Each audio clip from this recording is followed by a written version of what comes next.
Jam 2 pagi, aku terbangun karena suara tetesan air. Kupikir ada kebocoran di langit-langit, tapi suara itu mengarah ke ruang tamu.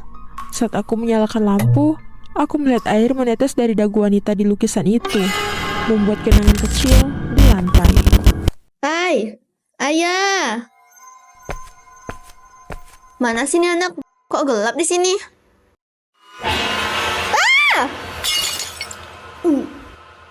Wow! Saksikan Hoba, horor bareng Ayah dan Yosa, hanya di channel Manimasi.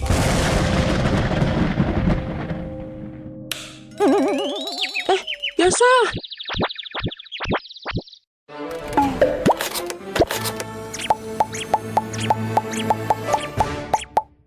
Apa kau pernah melihat lukisan yang terasa seperti hidup? Yang matanya mengikuti setiap langkahmu, dan setiap malam ekspresinya berubah sedikit demi sedikit. Di Eropa, ada legenda tentang lukisan wanita menangis, sebuah potret tua yang katanya membawa bencana pada siapapun yang memilikinya. Dan yang paling aneh dari lukisan itu adalah air matanya tidak pernah kering. Bukan cat, bukan efek seni, tapi sesuatu yang mengalir. Begitu seseorang menyentuhnya, satu persatu, hidupnya mulai hancur. Namaku Lara. Aku fotografer yang suka barang-barang vintage. Suatu hari, aku masuk ke sebuah galeri kecil di pusat kota. Tempat itu sepi, berdebu, dengan bau kayu tua. Di pojok ruangan, ada sebuah lukisan besar berbingkai emas kusam. Potret seorang wanita muda, gaun era Victoria. Matanya gelap, dan air mata mengalir di pipinya. Itu terlihat sangat nyata. Pemilik galerinya berkata, "Hati-hati, ada alasan kenapa lukisan ini tidak pernah terjual."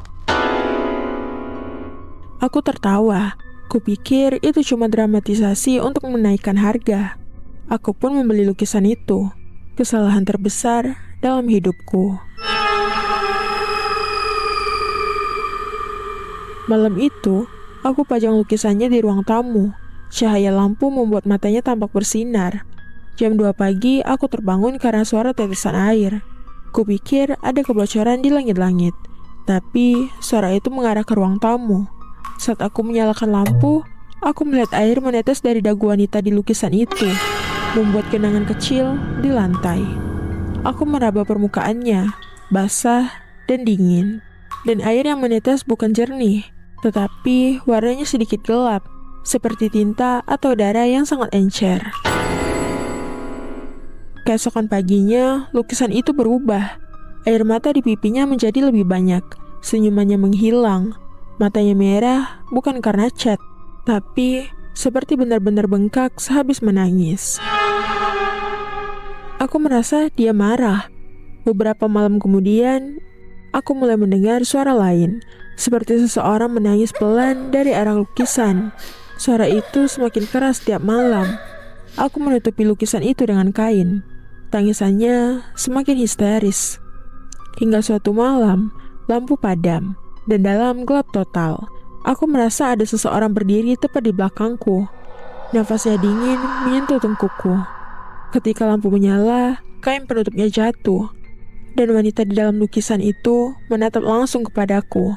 Matanya kini memerah penuh seperti penuh dendam. Lalu aku sadar, tetesan air di lantai bukan lagi air. Warnanya menjadi merah gelap.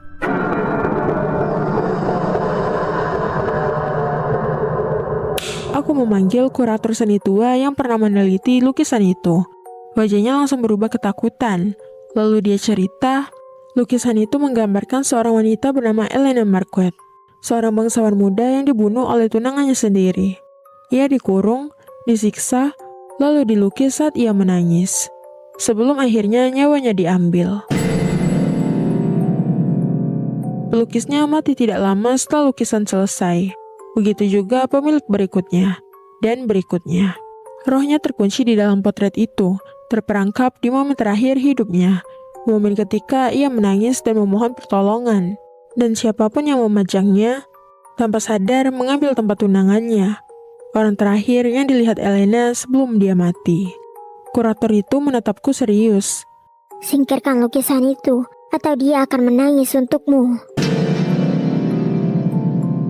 Aku membuang lukisan itu ke sungai malam itu juga. Tapi sejak hari itu, setiap kali aku bercermin, aku melihat wanita yang sama berdiri jauh di belakangku.